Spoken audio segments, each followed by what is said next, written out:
Let's talk about it.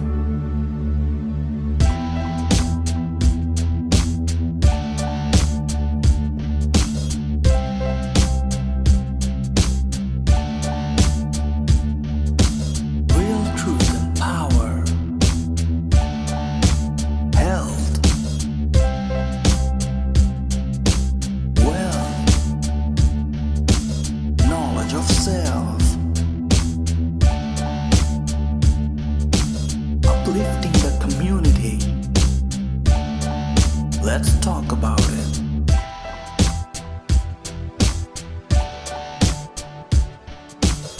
All right, fam. We're going to be on real quick. Let's start the show.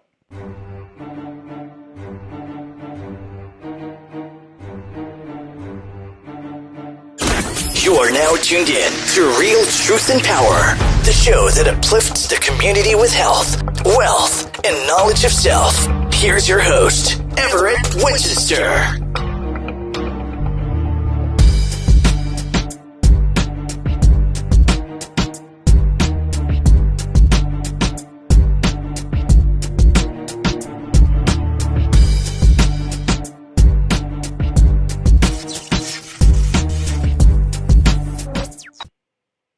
All right, fam, peace and blessings. Welcome on in. We won't be long today. Just want to give you the trendy news of what's going on for today.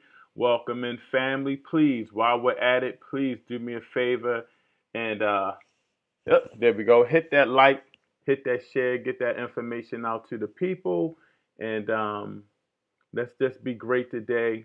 Let's just be great today. Let's start the show off. First, we want to talk a little bit about the National Guard. There's some stuff going on in D.C., and the Guard is like sealing off D.C. They have what they call a, what do they call it? They call it a green zone, and they have D.C. sealed out, and it's about to go down. The FBI is saying some crazy things, like we talked about a show about violence coming up on the inaugural day for the future President Biden. So let's take a look at it right quick. Seen tonight in Washington, D.C., where a green zone perimeter has been established, roads shut down, and because of that video you just saw, the National Guard scouring for explosives and extremists, the incoming administration moving forward with the outdoor inauguration, and ABC's Kenneth Moten is there tonight. Tonight, extraordinary security in the nation's capital. Officials taking no chances. Military reinforcements arriving by the plane load. National Guard troops coming from every corner of the U.S. This mission is about protecting our republic itself. You're going to play a critical part in that at a time when our nation is in great need. The 25,000 troops in the city by the inauguration have their orders. Watch for potential threats, look for explosives, protect the Capitol. Authorities say domestic extremists pose the most likely threat. How serious is our country going to take domestic white extremism? And I think what we saw here last week is that we didn't take it seriously enough. Tonight, the large security perimeter or green zone already tested. At least 3 people arrested in separate incidents, including 2 men carrying guns and ammunition. Tonight, the Guard setting up cots inside the Capitol. But the man tapped to review the security failures there, saying those troops can't be a permanent fixture. We can't afford, nor should we want to have 20,000. Wow. So as you can see, the National Guard is sealing off D.C. They're letting you know that they are expecting violence. So everybody that's in the D.C. area, we live in Baltimore, please, man, be safe. Also, we did another show, and they were saying that they expect violence in other states and in other cities. So we got to really be on point. That's Brother Jay Rich. We expect live coverage from you in D.C. on Wednesday. No, that's not for Real Truth and Power. I think we're going to lay in the cut and give you guys the news from afar. You know what I mean? I have to have my gun down there if I go. So I'm definitely not going to be around there. And my community needs me there live. You know what? Let's think about it. I may shock y'all. Let's think about it. I may shock y'all. Going on to other news. Today is MLK Day. And first of all, MLK's original birthday is on MLK's original birthday is on January 15th. So shout out, happy birthday to MLK. As we can see, our brother here, a great man. And he had some powerful missions that he did. I mean, he died for a cause. Nobody's perfect. I know a lot of people say a lot of negative things about Martin Luther King, but man, he did a lot. He died for a cause. So I got to respect our ancestor. He fought for a lot of things.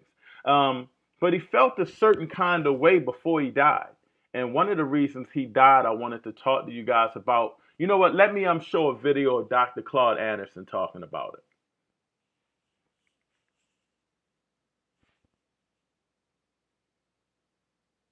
To be perfectly honest, even though I got enough degrees in human behavior and dynamics and sociology, I don't even understand that thrust. Because, see, integration itself is countermanding any possibility of you ever acquiring power and wealth. You cannot empower yourself at the same time you integrate. Integration, Paul, means disintegration. It means reducing yourself to a microspec. Because, see, in a society where the majority will win and rule and the minority will lose and suffer, why would anybody want to integrate? Integration is making black folk a guest. Integration means I will make you a guest. I will make you a guest in something that's owned and controlled by other people. I'll make you a guest in white suburbs, in white schools, in white businesses, in white organizations, in a white government. See, black folk can never acquire wealth and power as long as they're integrating. And what's going to happen, though, with this whole concept of integration, it's going to hold blacks in abeyance until these other groups, competing groups, come in and wipe them out and push them into a subclass structure.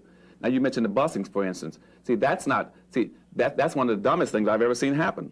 See, my family, as an example, was a part of the family that owned the only black bus line that you've ever had in America.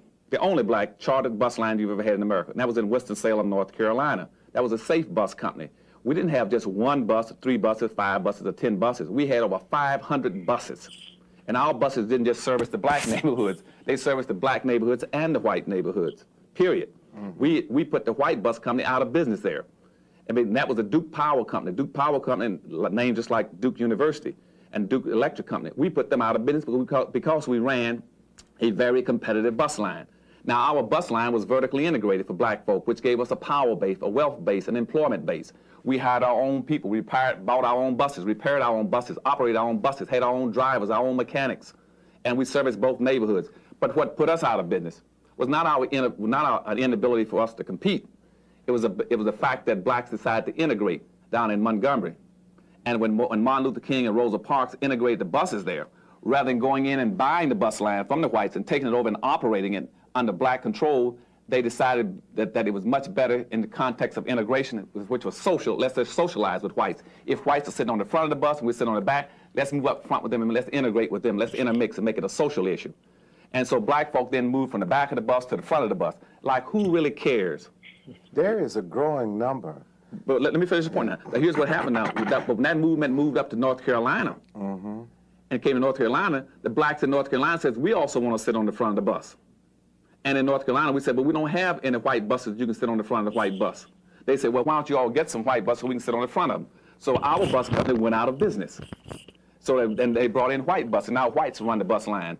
And the same thing happened to our black cab companies and our black movie theaters and our black restaurants. Everything black went out of existence because black folk see integration as being a social issue and somehow they feel if they get closer to the white society, they're elevating their status, and they're not. They're disintegrating. So that was Dr. Claude Anderson. For all those that know, I'm a huge Dr. Claude Anderson guy. That's my guy straight off the bat. Reading a lot of his books. I have all of his books. This is a great book, a Black History Reader, 101 Questions You Never Thought to Ask, and of course, the staple, Powernomics. Everybody should have this book in their house. Everybody should have this book in their house. And I think what he was really trying to say, Dr. Claude Anderson, is something that Martin Luther King said before he died. Martin Luther King said, and I'm paraphrasing, I don't exactly know his correct quote, but he said that he felt like he led black people into a burning bush. A burning building, I believe that's what it was, because he's been fighting for equality, which was great. He was fighting for, everybody to not be segregated and to end segregation. But what he didn't realize was one of the major things that black people needed in order to be integrated with other races is we needed economic power. And he mentioned that before he passed. Martin Luther King had started talking about black economics and economic power instead of, integration. And that is the real reason a lot of people believe he passed away. So as we grow, like Malcolm X changed his philosophies and grew, Martin changed his philosophies and grew. Whenever you talk about economics and black people, you become very dangerous. And I think that's what Dr. Claude Anderson was saying. We understand we want to integrate. We don't want to sit on the back of the bus. But once we got to the front of the bus and we wanted to mix with other races and stuff, we forgot about owning the bus company. And Dr. Claude Anderson said his family owned the bus company. So I think that is very important that we talk about that and make sure that, we are definitely on point with a lot of the things that we're doing as far as black economics and supporting, black businesses. And so I think that is very important. And let's move on to the next topic. Appreciate you, Lay Show. Thanks for the comments. There's a lot of arrests going on because of the how they took over the Capitol Center. Man, it's getting crazy. I believe somebody is just getting arrested. It's a female. She's getting arrested for stealing Nancy Pelosi. Hopefully I'm pronouncing the speaker's name right, but the Speaker of the House laptop. Now, I call that being a dumb criminal. You already breached the Capitol. That's kind of like a death sentence right there. And then you steal a politician, the Speaker of the House laptop. Do you believe in the law of the system? That's kind of crazy right now. So I'm a little shocked about that. But I'm from Baltimore, Maryland, and they just got somebody from Maryland that was in there. Let's check it out. A Maryland man who calls himself a white supremacist has been arrested after he took part in the deadly siege at the U.S. Capitol. Brian Bettenker from Silver Spring told his probation agent on January 6 that he needed to travel to D.C. to sell Bibles. Instead, pictures on social media show that he appeared to be at the Trump rally. Federal agents then used GPS data to confirm his whereabouts and found that he was in D.C. and near the Capitol at the time of the riot. Bettenker is a convicted felon, and he is now facing federal charges. So there we have it. We have an idiot that wants to be so proud that he's a white supremacist that I guess he thought he wasn't going to get caught. And that arrested a lot of people. One thing you need to know is that the FBI doesn't play. The FBI doesn't play. If you mess around with the federal part of this government and you try to in some way take it over, white supremacists, black supremacists, whatever, they don't play that. It's like being a police officer. That FBI and that CIA, they don't mess around. So I'm very shocked that they haven't arrested more people. My main thing is what's going to happen when they're arrested. You steal the Speaker of the House laptop. People posing in the desk and on the desk and everything. An officer was killed. People were saying, grab that officer's gun. Crazy stuff. Kill the officer with his gun. And the white officer said that. I want to see what happens to them. This is more than just rioting and burning and looting your own neighborhoods. Something because you're frustrated. They took it to the next level. So let's see what the government says about that. Capilot Ram, I did check that out. MLK real name was Michael, not Martin. His real name was too ethnic. I have to research that. I've never heard that. I got to research that. So I can't confirm or deny that. I think you're a brother, but I can't confirm or deny that. But I will definitely look into that. That's interesting. I never heard anybody say his real name was Michael. That's new to me. And also he commented, Dr. Claude also said on the Breakfast Club, exactly, sitting on the front or back of the bus is about a fraction of a second quicker. Right. Yeah, it doesn't matter where you sit on the bus as long as you're on the bus, and at the same token, as long as you own the bus company. So we got to own it. I think that's one thing Dr. Claude said that was very powerful. He said we have to own. And he owned his, he owned his own company. So I thought that was powerful. And that's something interesting that you said. Was it that big a difference to sit in the front of the back of the bus? You know, I guess we lost our sense of purpose because when I started going to school and then I got younger, it wasn't even cool to sit in the front of the bus. So we're ignorant brothers not realizing the fight. We wanted to all hang out in the back of the bus. And the front of the bus is for older people or people that were kind of scared, as we thought was scared, but probably just didn't want to be picked on. So, you know, that's something interesting as well. And let's keep it moving. Not going to be long today. The next thing I want to talk to you guys about is just staying on code. As black people, we got to stay on code. There's a lot of stuff going on. There's a lot of stuff going on in today's times. And for black people, we just got to stay on code. There has to be some things that we do as far as supporting each other. It has to be things that we do as far as, you know, uplifting each other, being strong economically. And it's not going to happen over a day. You know, we got to keep moving. We got to keep fighting. We got to keep staying focused. But I want to just make sure that we are on code with each other, which leads me to the word for today.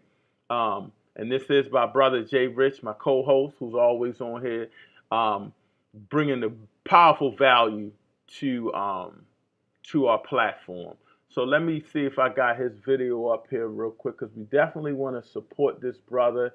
He's been doing some powerful things. Let me see if I got him. Hold on one second. Let's see if we can get him on here.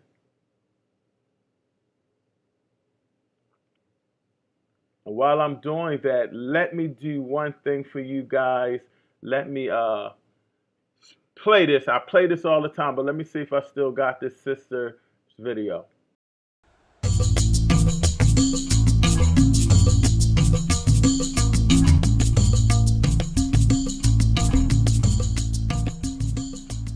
In order to have a future, you have to know your past.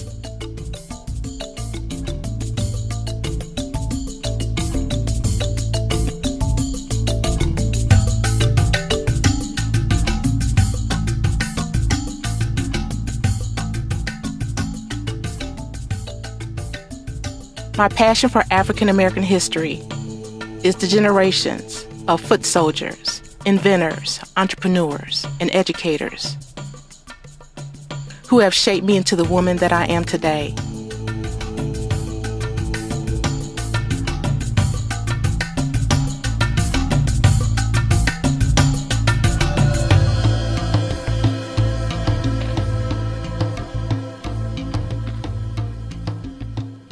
From the motherland to my beautiful city, Chicago, and around the world, as a travel historian, it's my obligation to honor and educate about the contributions of African Americans who have built this country.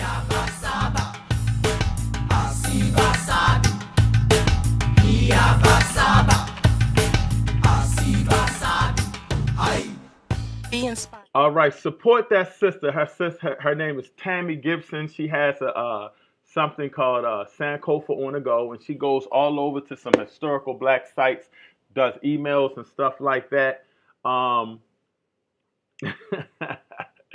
Why not storm the White House as the white man? It's little to no repercussions. I can get away with it like always. Well, why not storm the White House as a white man? It's a little to... Yeah, I agree. But I'm a brother, and they're going to shoot me right on sight. So I'm saying, before I get to the word of the day, oh, he definitely changed his name. Okay. I got to look into that. I did not know Martin Luther King had changed his name because it was too ethnic. That's crazy.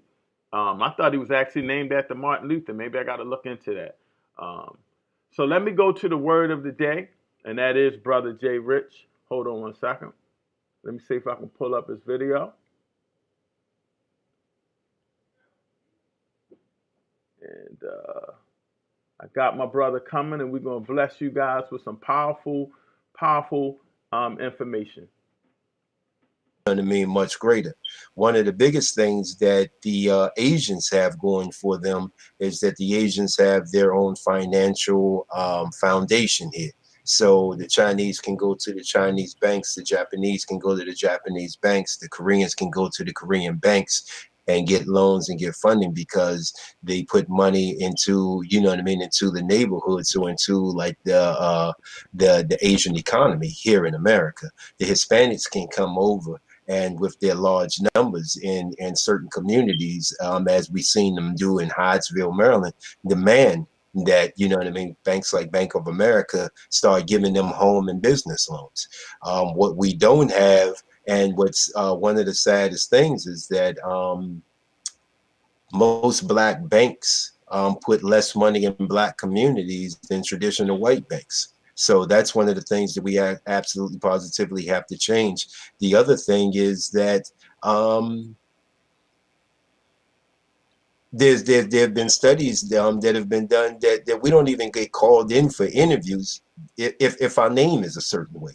If our name shows some type of ethnicity, we don't even get called in for an interview for a job. I mean, you can have like a doctorate degree. Each time that we like, again, like we stated before, once a community is built and it's 90% black, I can guarantee you, man, they're going to send in, you know what I mean, they're going to send in drugs, they're going to send in over police, and they're going to do whatever it is they can do to destroy that. And when you start talking about the prison system within this country and who they target, that also takes away from live bodies, man, of our race, man, that could be out working and gaining. That's people that have been taken out of the colleges, man, that could be furthering our race, our foothold here in this country. But you also have a lot of laws and a system that is set up for us not to prevail under any circumstances. It is set up for us not to prevail. It is set up so that a small fraction of our people will make it. All right. We had some technical difficulty. I'm not sure what that was, but we are out of here. We'll get back to Brother Jay Rich later and make that happen, man. I'm not sure exactly what happened. I had some technical difficulties. Let me see if I can pull that video back up one more time and get to the part with Brother Jay Rich. So he has some powerful information. Hold on one second. I mean, much greater. One of the biggest ways. If our name shows some type of ethnicity, we don't even get called in for an interview for a job. I mean, you can have like a doctorate degree. Each time that we like, again, like we stated before, once a community is built and it's 90% black, I can guarantee you, man, they're going to send in, you know what I mean, they're going to send in drugs, they're going to send in over police, and they're going to do whatever it is they can do to destroy that. And when you start talking about the prison system within this country and who they target, that also takes away from live bodies, man, of our race, man, that could be out working and gaining. That's people that have been taken out of the colleges, man, that could be furthering our race, our foothold here in this country. But you also have a lot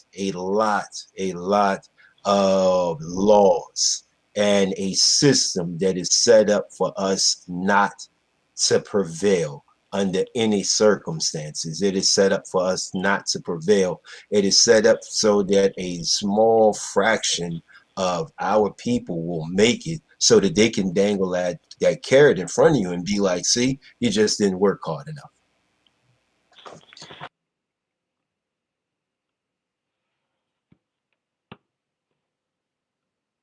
Wow. So, Brother Jay Rich dropped some knowledge. Man, thanks for tuning in. We're going to start doing a lot more of these trending topics, especially as they come up. And we got some more powerful interviews coming up. I've been doing some interviews, just trying to hold them so we can do the right promoting on them. Man, just make sure you hit the subscribe button and share. We're going to be coming up with a lot of powerful shows. We're doing a lot of networking. We got a lot of people from overseas that's been trying to get interviews, man. A lot of connections with the Collective Black People Movement and with the UNIA. So shout out. And as we say, one God, one aim, one destiny. We are out of here. And thank you guys for tuning in.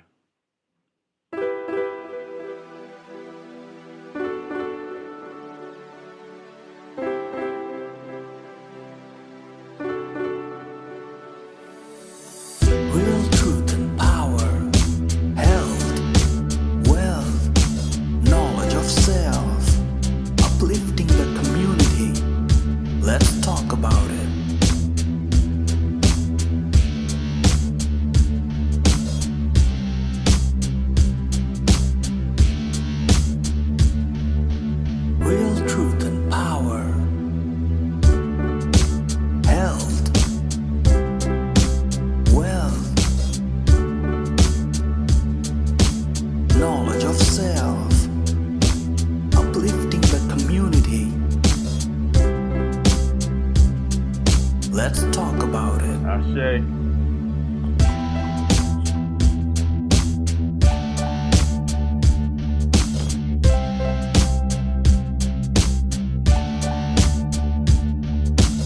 Real truth and power. Health. Wealth. Knowledge of self. Uplifting the community. Let's talk about it.